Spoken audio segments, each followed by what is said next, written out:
Hindi naman makadali. Eh sila, nag-breed sila ng marami.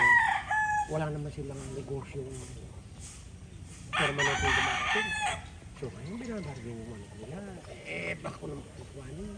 Saka dapat pare ang manok, complete vaccine. Doon pa lang, pati inahin pa lang. Pero kabod na mo magsalang. Yung manok, ang mga pan, tumakam sa 17 manok na yun. Ang gastos. Kaya priming pa lang ako yun.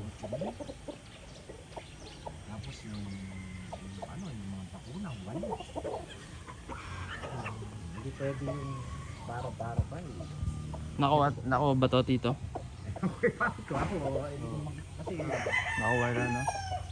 anak ni Super Lolo yan. Ganda, oh. Maganda.